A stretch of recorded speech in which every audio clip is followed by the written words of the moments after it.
What's up, everybody? Welcome in. I want to jump on this screen share, but I got to wait a minute. We are one person short from filling this best ball. So it is the $5 best ball eliminator. Let's see. You can max out 150 entries. I have an embarrassing amount of entries right now. I think I'm at 52, which is a lot. It's a lot of entries. I'm not going to get to 150. I say that, but yeah, I'm definitely not going to get to 150.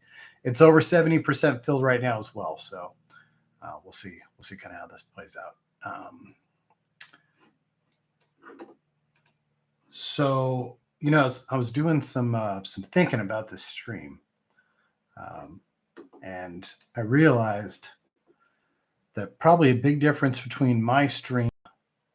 There we go, screen share. My stream and most streams nowadays is that I'm probably too relaxed. I'm pretty chill anyway, but I feel like nowadays you've got to be like so over the top about everything and so dramatic, and that's just not me. So I don't know. I see people share clips of someone like losing their mind about a roster move or a ref's call, or just like their whole life is so tied up into it. And I don't know how much of that is just they're unstable people, or they're just being overly dramatic for attention. But I am not good at that. Hey, what's up? Welcome in. You can see we're one person away. So I was putting some thought into that because, when I used to do radio, I always felt like I was pretty guarded. Like I'm a real like meat and potatoes kind of radio host. I want to go through, I want to crunch numbers. I want to talk about what's going on. What's up, Daniel? Good to see you, man. We were in Eliminator yesterday. I'm glad I sniped you a few times. You probably pissed me off a few times too. But the funny thing is, like when I did radio, I was so guarded, and like I was kind of afraid to make jokes sometimes, and you just never know what you're going to do. When I look back on when I did radio, I was like, I should have let it rip a little bit. And that was obviously a different time. That was over a decade ago. Now it's like everybody lets it rip all the time. My stream is probably pretty mellow for most people because I'm not like losing my mind if I don't get a pick. And for the most part, I don't do drafts having not done a bunch of drafts and then lose my shit about it. I'm able to pivot pretty quick when most of these things happen. Now, full disclosure, even though I've done, over 100 underdog drafts already this season, the two that I've streamed this year have been complete ass. So I'm not real happy with them. So we'll see how today goes. By the way, Daniel, thanks for jumping on. I'm really curious what draft we were in yesterday, because somehow I did an absurd amount of drafting, and I didn't realize that I did so much yesterday. And then I name all my drafts. I don't know if you guys name your drafts, but now we're waiting for two people. But I name all my drafts. So most of the time I just last year I used to name them based on like the position I picked and the first three guys. This year I'm just naming them by date and the position I picked.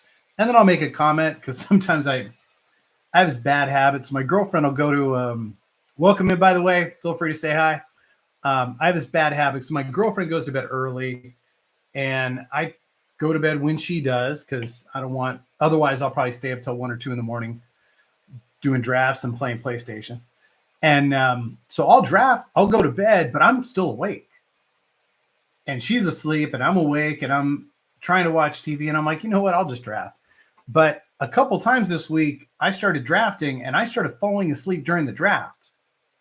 It started happening last night too.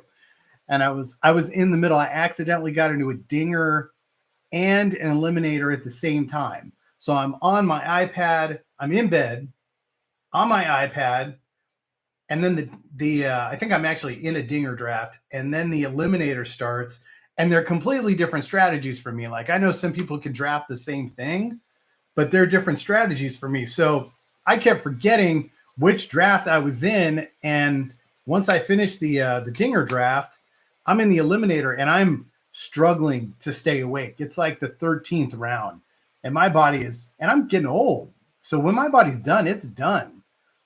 So I'm getting up. I was picking on one of the bookends. I can't remember which part of the bookend I was. I think I was probably like 11th.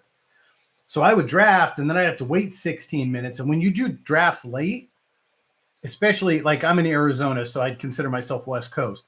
But when you do drafts late, there's a decent amount of guys who auto pick.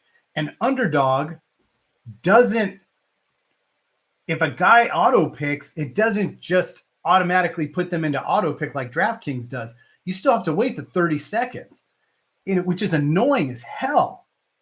And I've complained to the Underdog guys. They don't give a shit. You know why they don't give a shit? Because they're not actually drafting.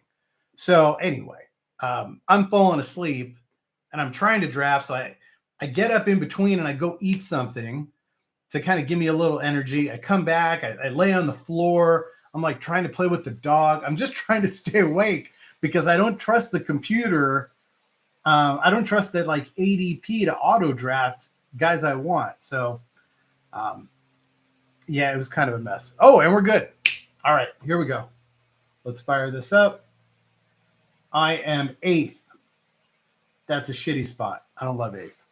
I think I'm supposed to throw things or scream or no.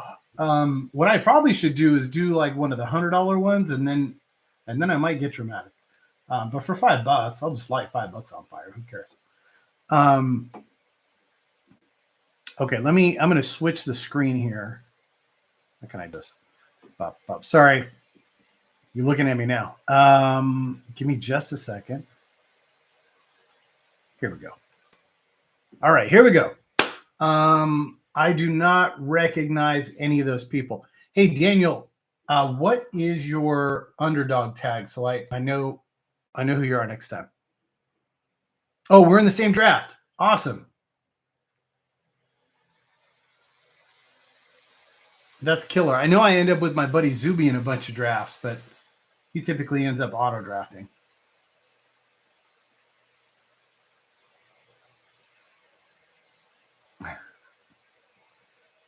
All right. So 8th pick for me, I'm probably going to end up with Tatis or Jordan at this point, assuming everything kind of goes chalk.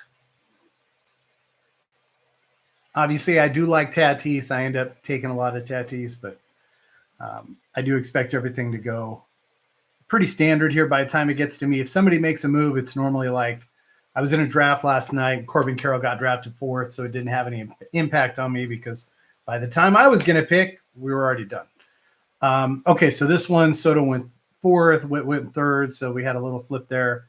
I was in one last night. Soto went 4th. I was 4th. Actually, I think that was my eliminator. I think I was 4th, so I was on the front end, not the back end. So what am I going to be looking at? I typically draft Tatis here. Okay, De La Cruz goes 5th instead of 6th, which means Kyle Tucker. I've been seeing Kyle Tucker. Kyle Tucker actually went all the way down to 9th of one draft I was in.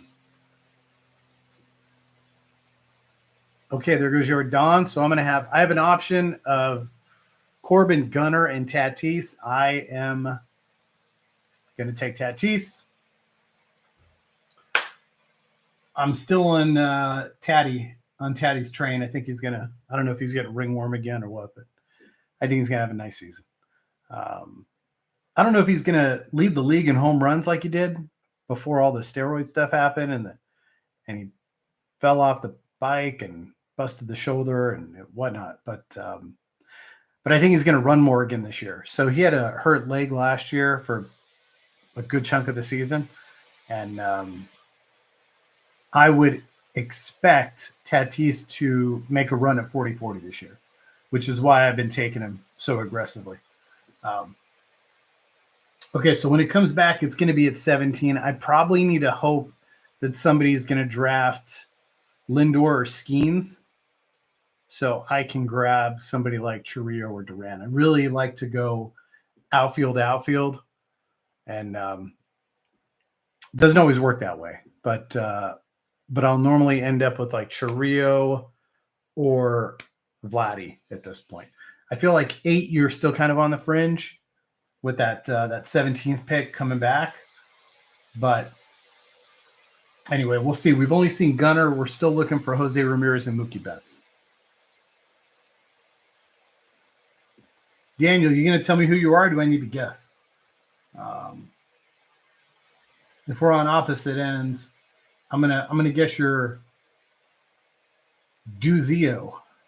It's kind of a fun name. Duzio. All right, so there goes Mookie. It's coming back. There's 3 outfielders, 4 picks. I got too many screens open. It's my fault because I was looking for shirts for spring training. Let me click some of these off. Oh, man. This JCH lawyer, he's taking his sweet-ass time right now. All right. Let me move this screen over. Okay, here we go. We're good.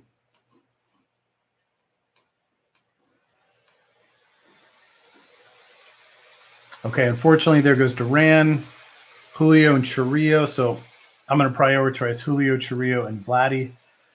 Just so you know, obviously, Skeens is still there. Damn. And this is why the 9th through the 12th slot is preferable to me, more preferable than the 5th through the 8th slot. I'm going to take Vladdy right here, though. Extension talks ongoing. The Blue Jays better just pay that guy. It's hard to believe Vladdy's only 25 right now. He feel like he's been in the league for 10 years, but he's only 25. It's kind of nuts. You took about you're AEPI. I would have never guessed that. I just I'll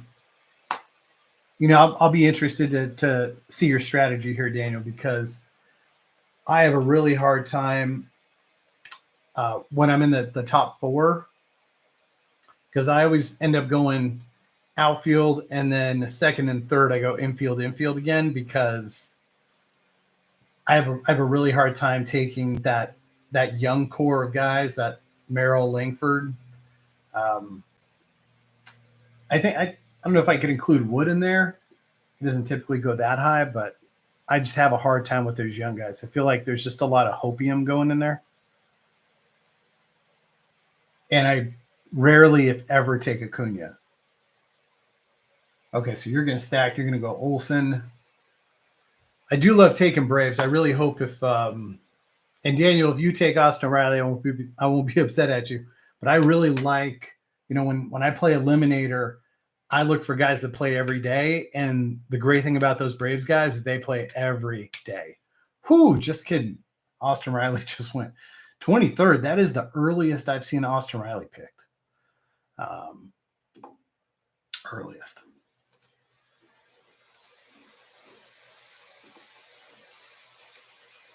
Just go for 4. Okay, that's fair.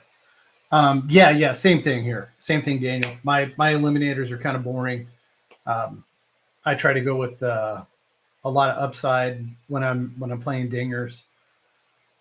Eliminators, I'm just it's like you're just trying not to suck every week, right? I had a pretty decent amount of eliminators last year, but I didn't know how to do it. It was the first year I played best ball, and my strategy was just like, I know baseball, I'll pick people and it'll work. And yeah, it doesn't work that way.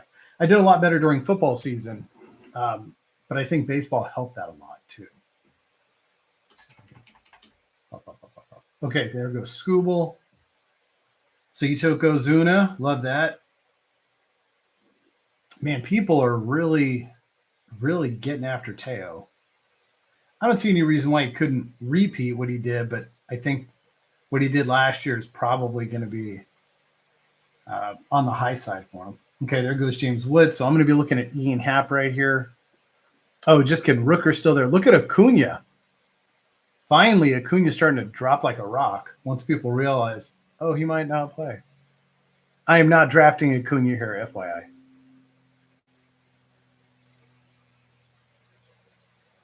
Typically I go Hap, Reynolds, Steer. Not that I don't like Santander. I just get a little nervous about how his bat's going to play in Toronto. I should actually look at that real quick. Now that I'm thinking about it. Alonso at 31. Whew. Okay. And there's Hap. So when it comes back at 41, I'm just going to hope and pray that Reynolds comes back to me.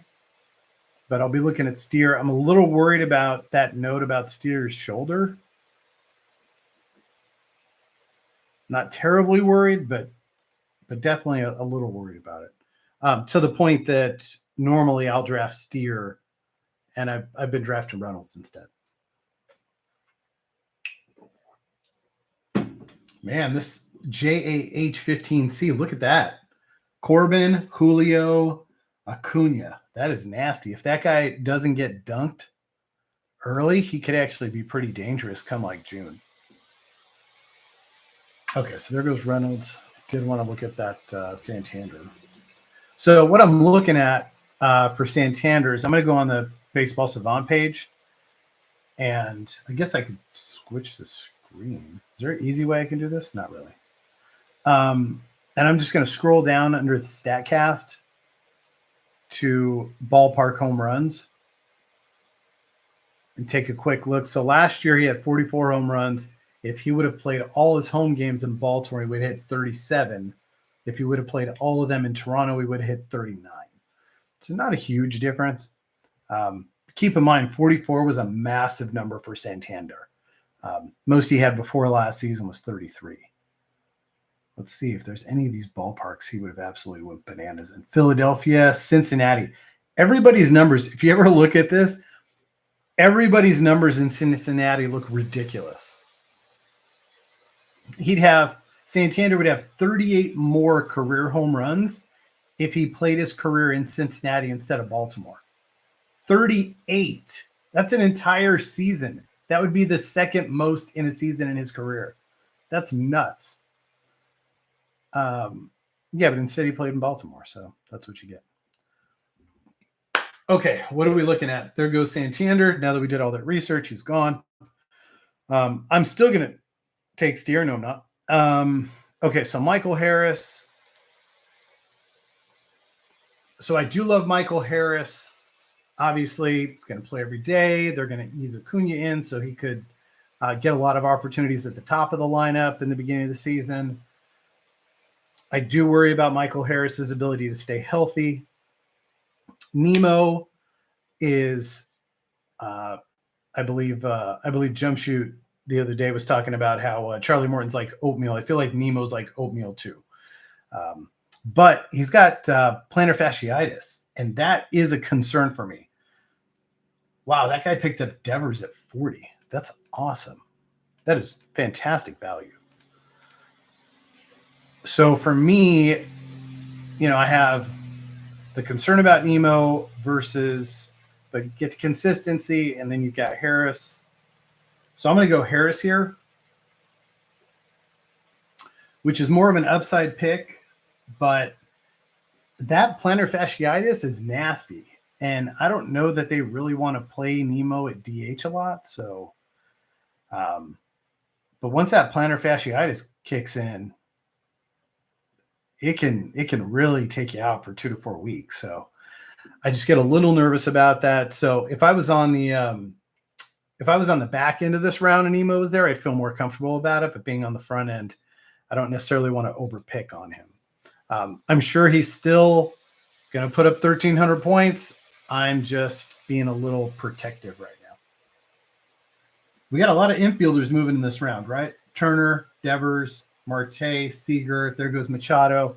I feel like there's a drop-off after Machado, but a lot of infield action this round. Now, normally around here is where we would see Alonso go, but now we see Alonso's jumped up 14 slots. It's pretty amazing. Love that. Love that Garcia pick there, Daniel. That's a great pick. I feel like he's underrated right now. I've got a decent amount of exposure for Garcia. So at 56, I'll be lucky if Suzuki gets there. I'm not going to stress about it too much. For me, it's probably going to be more about grabbing one of these stud pitchers, unless a guy like a Rosarena drops. So I'm going to queue up okay, just kidding. A Rosarena just got picked. So I'm going to queue up Nemo and Suzuki.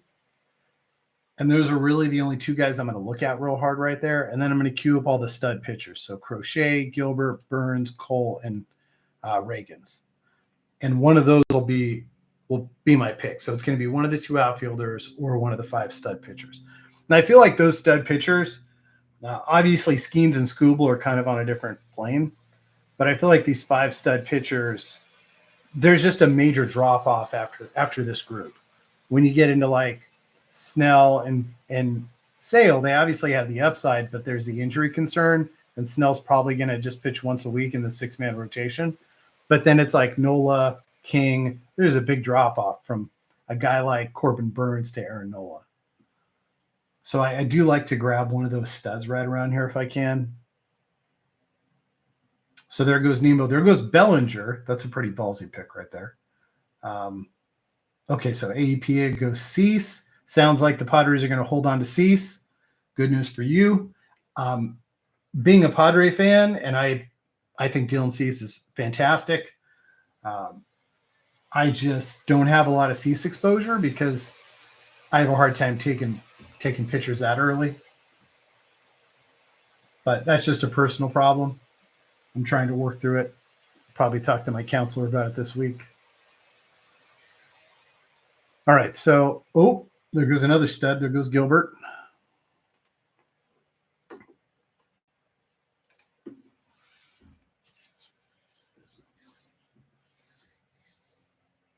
Okay, there's Reagan's. Okay, so that clears the way for me to take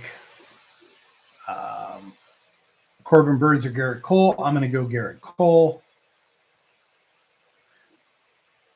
Yeah, so Daniel, let's see. Let me catch up. I'm sorry. I was a little consumed with looking at other things. World Series hangover. Yeah, with the Dodgers. Is that what we're talking about? I'm trying to rewind in my head. I do get worried about guys like Wheeler and Nola, who were throwing so many innings for so long, but I feel like they're in pretty decent shape right now. Oh, no hangover for Garcia. Yeah, all those Rangers. I got a buddy. He's a huge Rangers fan, and we were talking. He was nice enough to take me out to a Suns game, and I said, "Hey, the Rangers should be great this year."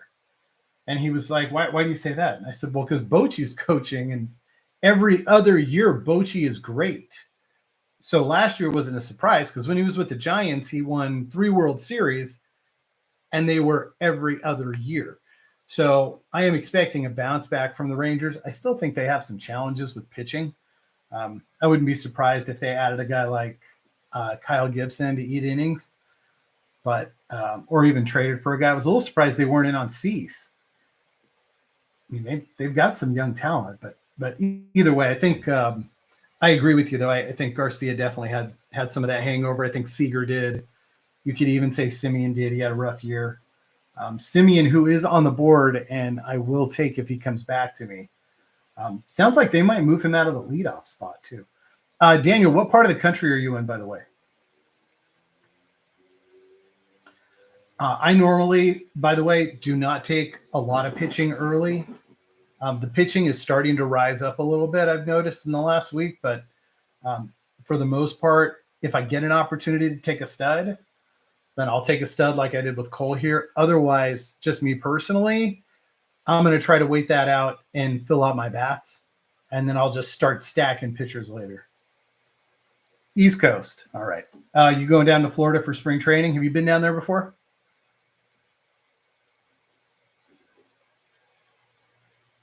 Man, it took Hauser at 61. Okay, all my queue's clear, so let me fill my queue up a little bit.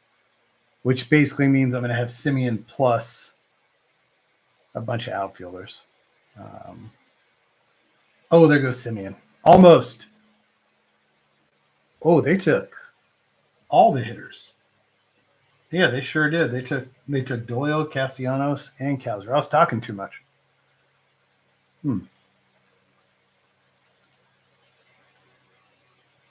Ooh, Christian Walker at 64. I love Christian Walker this year. So I'm going to grab Luis Robert right here. My dude, Lou Bob. But, yeah, I love Christian Walker this year. I would definitely take him ahead of Altuve and Cruz. I just normally don't grab an infielder right here. And there's no way Kwan's going to make it to me. So, and I've only got 4 outfielders. So this will be a little bit interesting.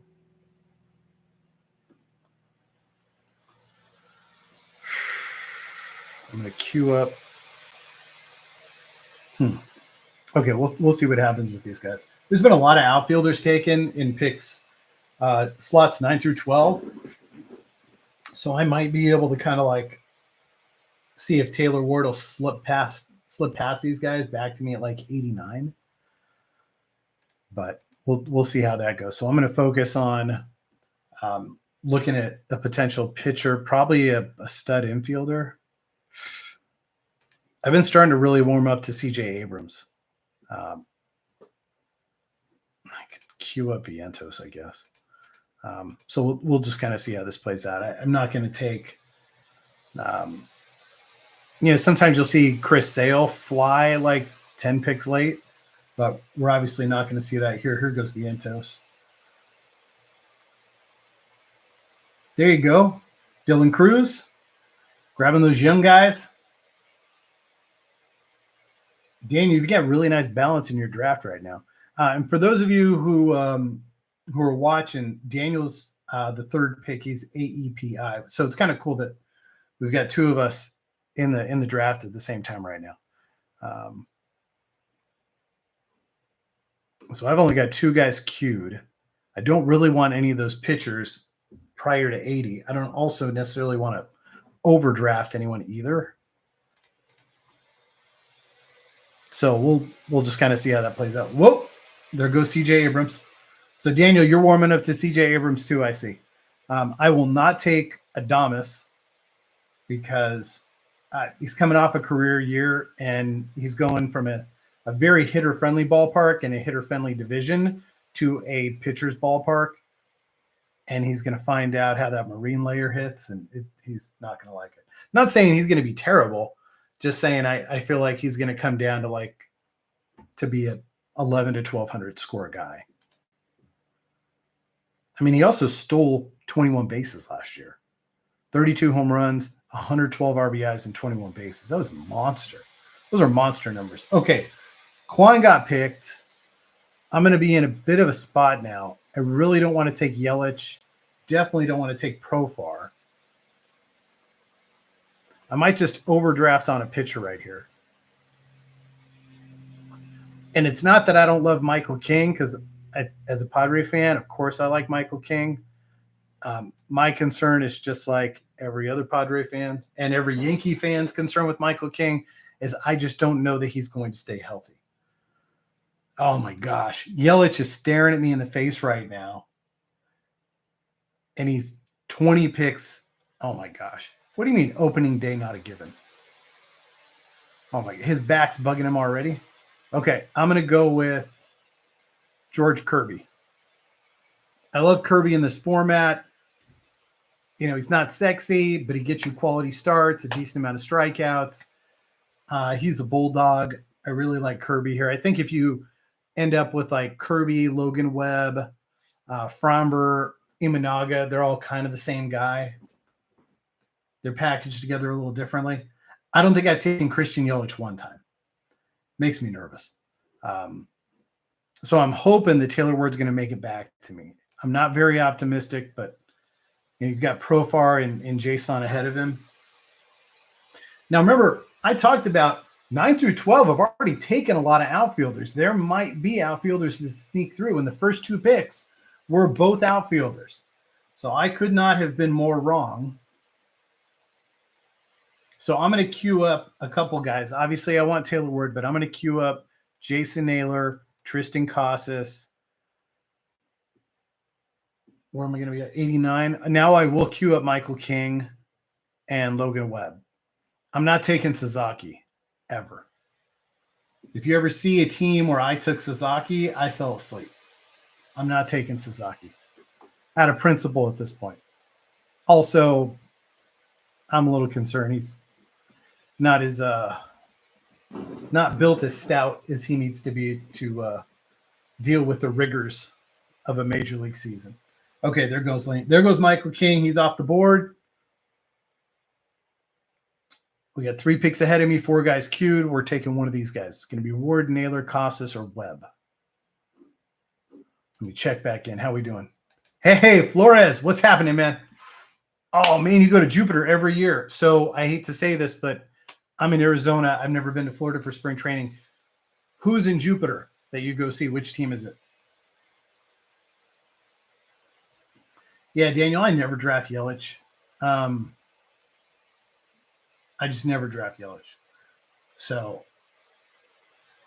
and I like Christian, and I like Christian's mom, and they're good people, but he just can't stay healthy. And when, especially in Eliminator, you can't take that risk. Okay, so this worked out really well for me. Taylor Ward dropped. That's going to give me my fifth outfielder. That's my magic number. I always try to get 5 outfielders before the first 100 picks. And I feel like after Taylor Ward, then personally, I have a hard time falling in love with a lot of guys. Like I do like Blade and Carpenter and Friedel and Donovan. And if you're in the same draft as me and you know I like those guys, you know I'm going to take them. But for the most part, I try to stack my 5 because I feel like I can find infield and pitching value the rest of the way. So would I like to have another stud infielder? Absolutely. Do I have it right now? No.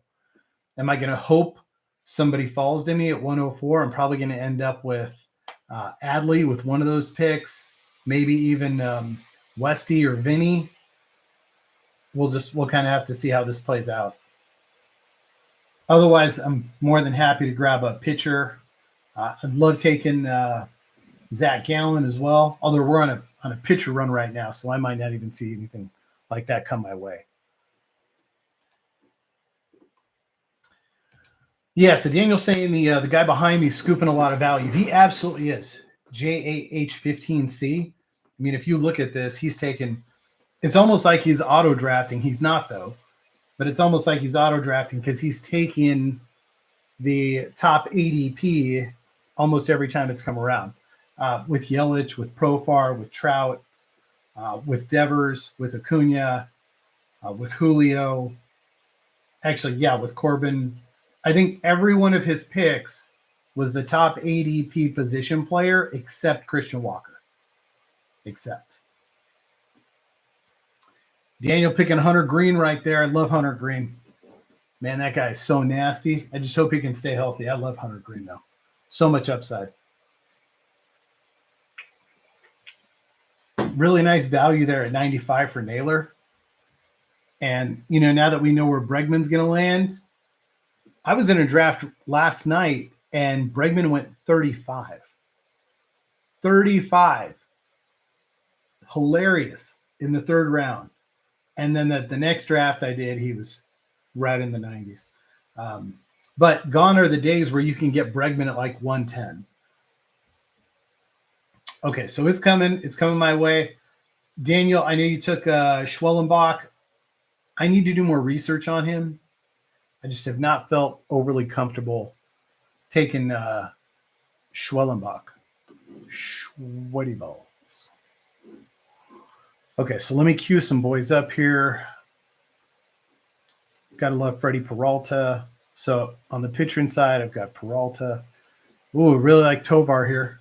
Ooh, okay. So for me, so this is a big challenge for me because I really like Gallen,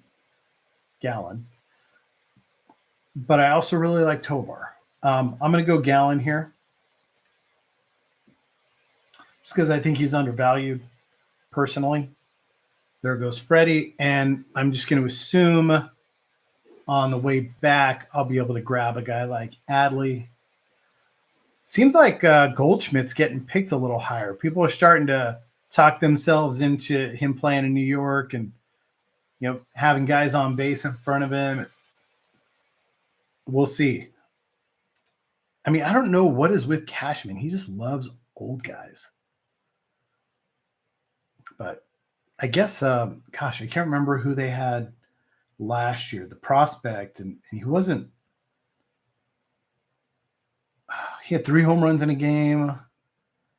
I knew he didn't have like a great year, but he was a pretty highly regarded prospect in the Yankee system. Now I'm going to have to look.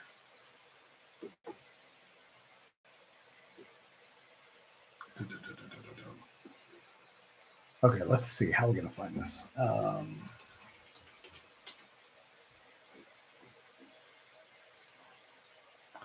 Bear with me. I got to find this guy's name. 2024 regular season.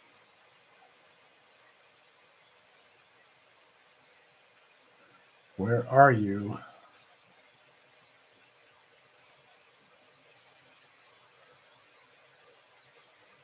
Ben Rice.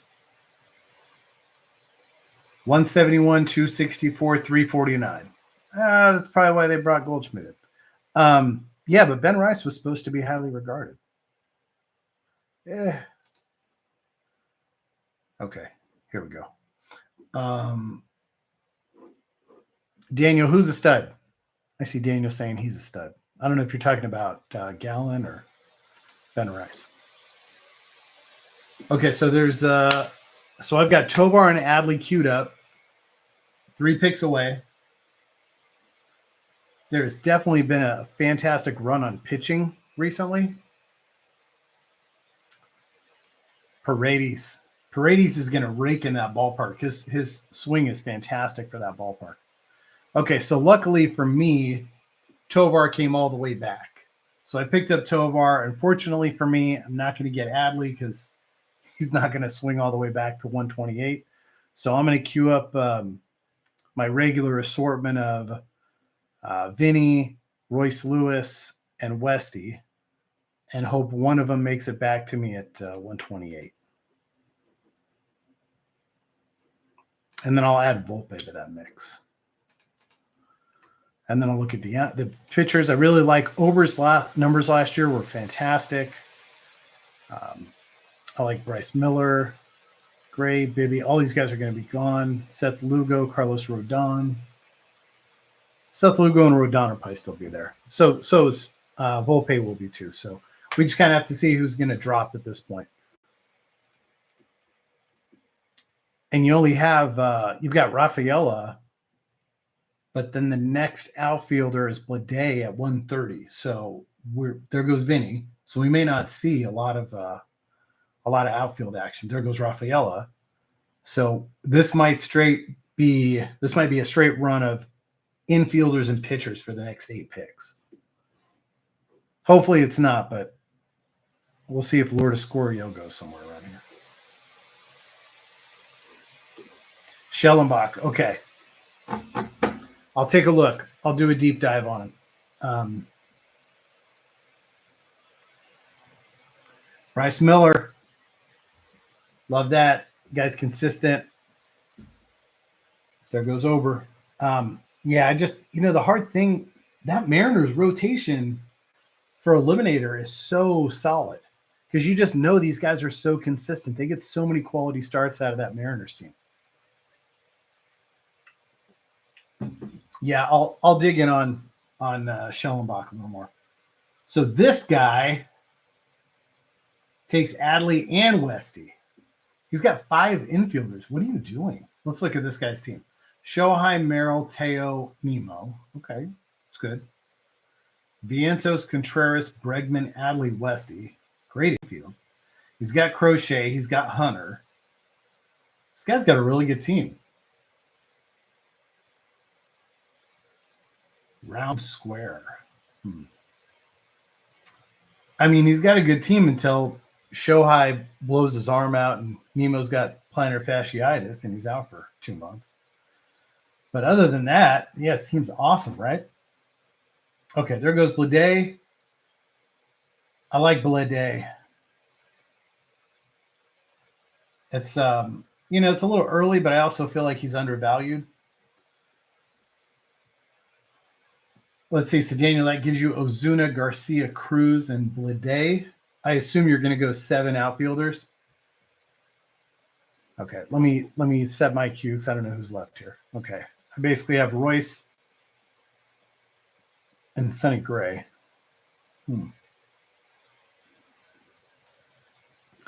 And my guy Kerry Carpenter's right there.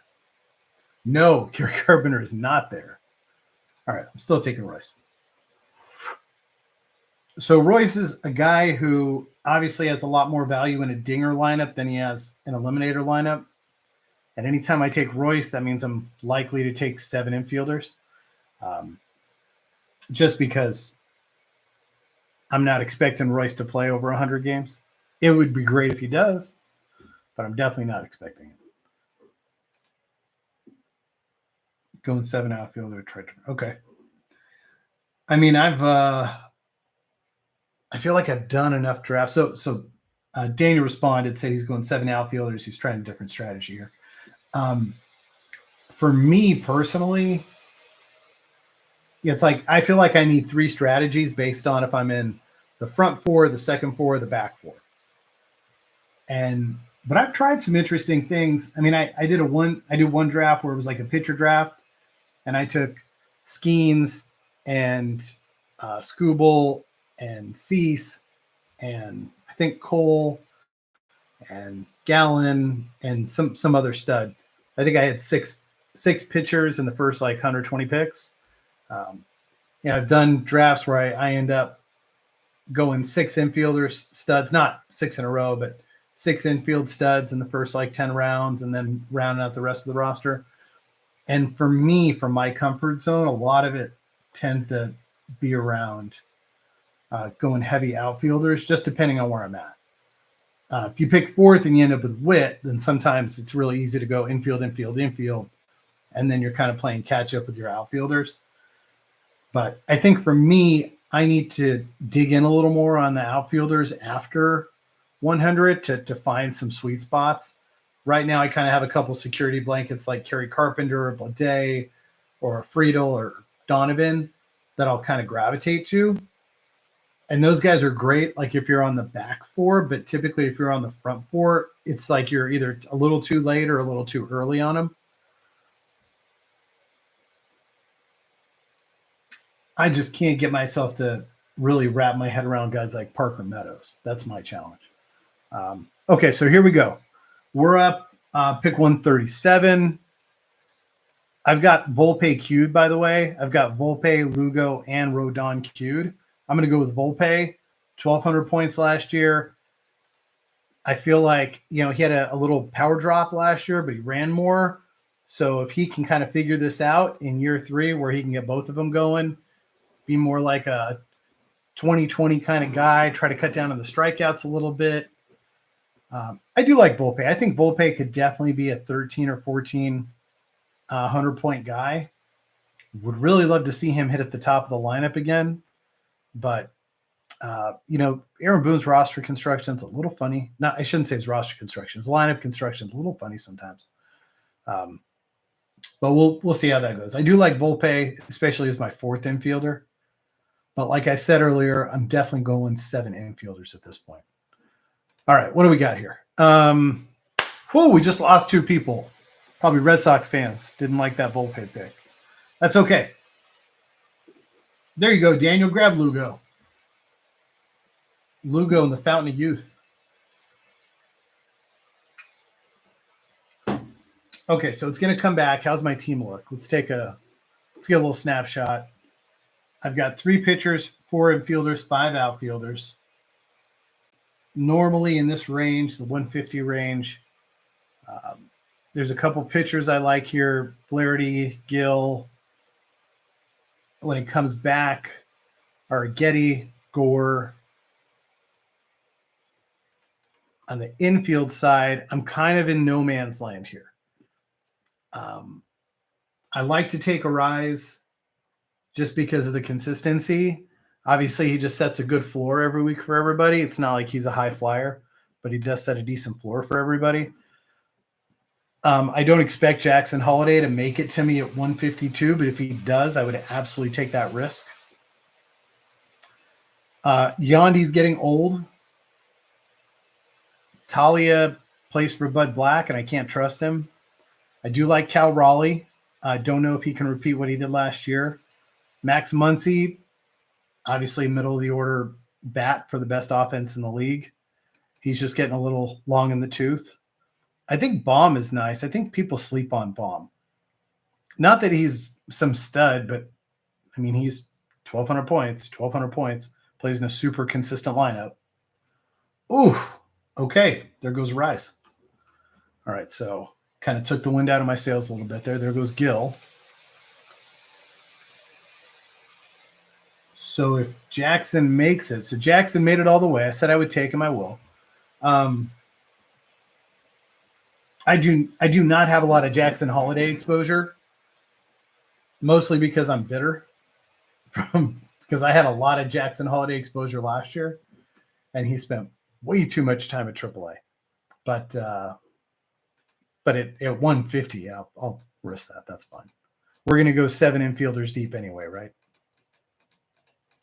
Sorry, I'm clicking through trying to get the scroll on Underdog caught up. I wish they actually would just have it work like it does on the app, but on the PC it's a little different. So we're feeling pretty good right now. 355. I would like to get some pitching.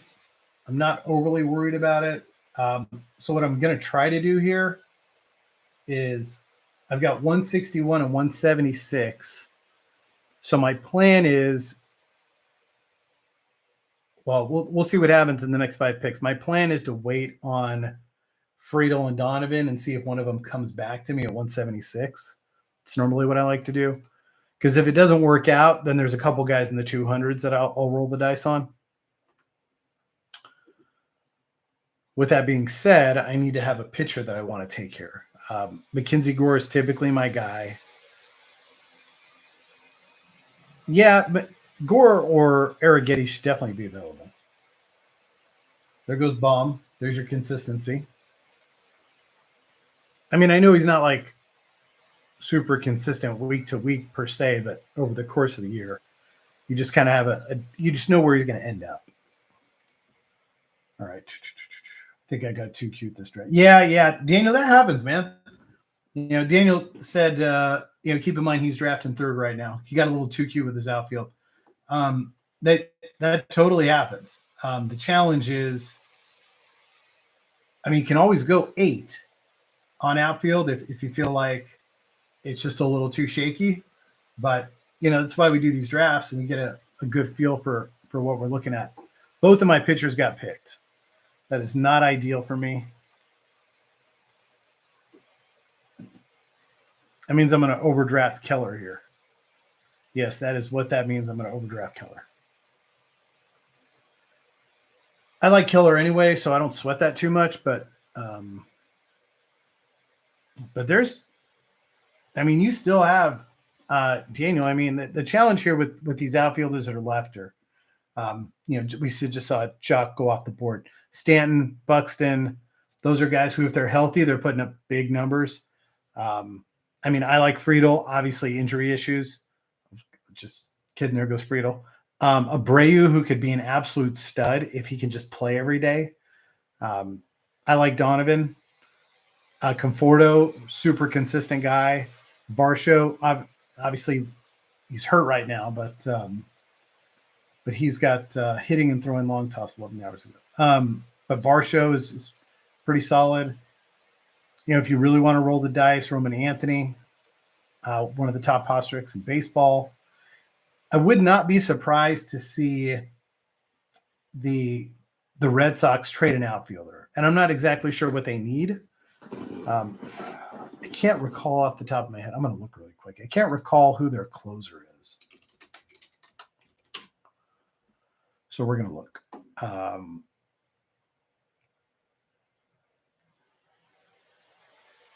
So their closers are Liam Hendricks and Aroldis Chapman.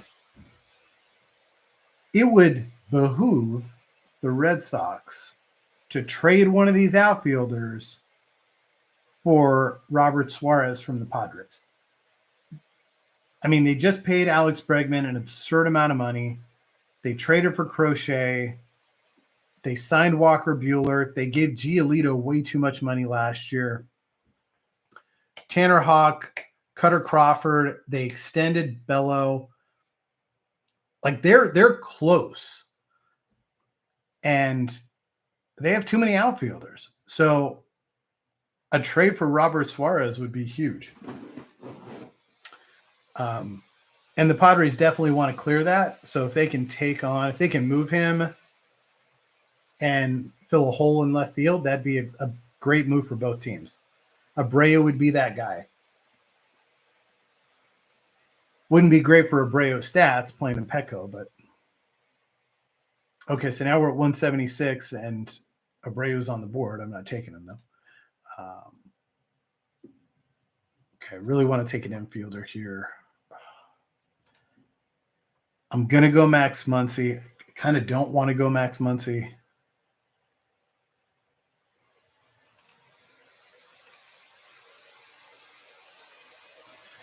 I'm going to go Nathaniel Lowe. And the reason why I'm going low, I feel like Muncy's 35 or 36 this year. And he plays out of position at third base.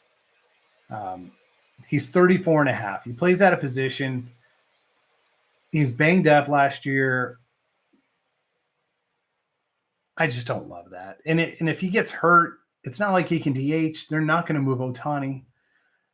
And and he's not a good defender already. If his offense goes down a tick, his glove is clearly not helping him out at third base. I get a little uncomfortable with the Max Muncy situation. Dang, Freddie Freeman is 35 this year. Mookie Betts is 32. If they start Kim at second base, Kim's 26. That's the guy they just signed from Korea. If you take Kim out of the order in the top four, the youngest guy in the Dodgers lineup is Tommy Edman at 29.8 years old, and Will Smith is 29.9. That's interesting. I did not realize their lineup was so old. But because Max Muncy is almost 35 years old, I just felt like I would take Nathaniel Lowe. I felt a little more comfortable with it. He obviously was hurt at the beginning of last year, but he's pretty consistent.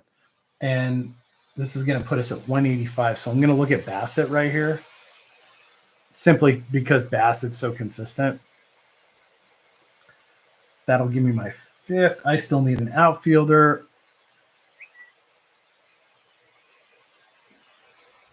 There goes Abreu.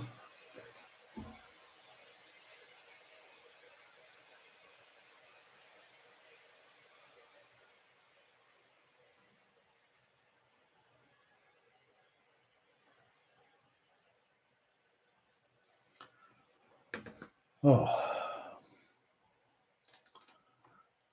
my lady's checking in on me.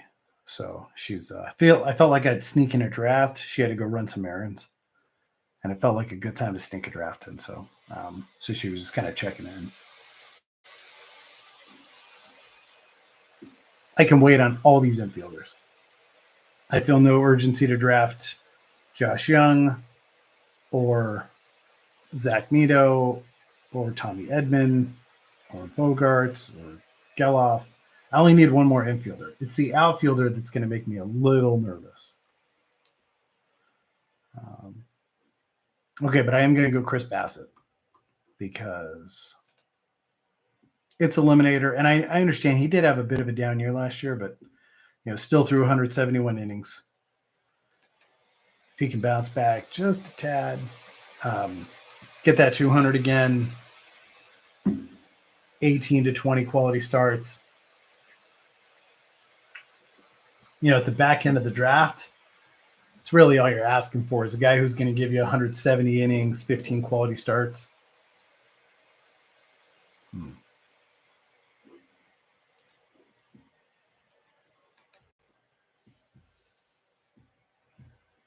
Yeah, Daniel's saying that Friedel and Buxton went before him. This, one thing that's interesting about this draft is we've seen a couple waves where I feel like outfield is kind of disappeared on us a few times. And I feel like sometimes when you're in a draft, you do enough drafts, you kind of get comfortable. Like, all right, well, I'm going to take this guy because, I know this guy will come back around type thing because it's happened the last 7 drafts. And then all of a sudden you get a couple guys who decide they're going to try something different, or they haven't really done a lot of drafts and they kind of go rogue, and you don't get that kind of consistency anymore. It's just a little different. So yeah, we'll see. There you go, Jordan Walker. So it's going to come back to me at 200. My goal, I'm going to look at those infielders I named off, and then I'm going to look for another pitcher here. Pitcher. Couple pitchers I'm eyeballing here. We'll see if what the hell? Okay, Pepiot went early. Pepiot went 15 spots early. Pavetta went 30 spots early, which is not a surprise. I mean, obviously signing with the Padres is a great landing spot, but Pavetta was going like in the 220s prior to last night. So to see him go at 16 is interesting. Yeah, this round square 97, I'll have to keep an eye out for him. He's got a really nice team.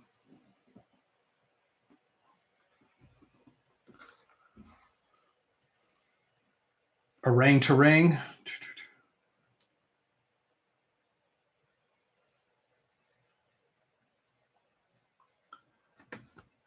I like Tarang, man. Not a lot of guys you're going to catch with 50 steals, right?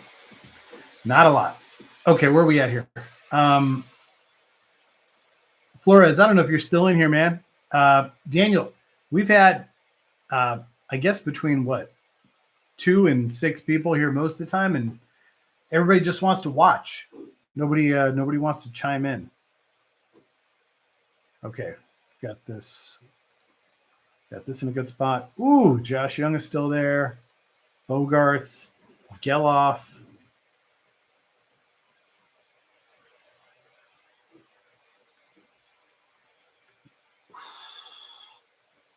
Okay, there goes Evaldi. There's one of my guys gone.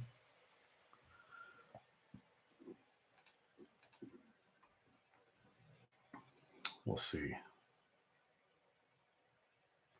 What's this guy have? 466. So probably going to take a picture. See if he takes Sanchez here. Nope, he went Salvi. I'm going Tanner Hawk. Tanner Hawk Tua. And that's going to give me 6 pitchers. I'll probably grab one more, like an innings eater in the 19th or 20th. There goes Xander. If Josh Young comes back to me, that's not my plan, but if he comes back to me at 209, I will take him. Like I said, that's not my plan. Dalton Varsho is still on the board. I'm just reading the update. It says that because Varsho is dealing with a shoulder injury. He's been hitting. He's throwing from 90 feet. Varsho's coming along as expected in his recovery from shoulder surgery. Still anticipated that he'll miss time at the beginning.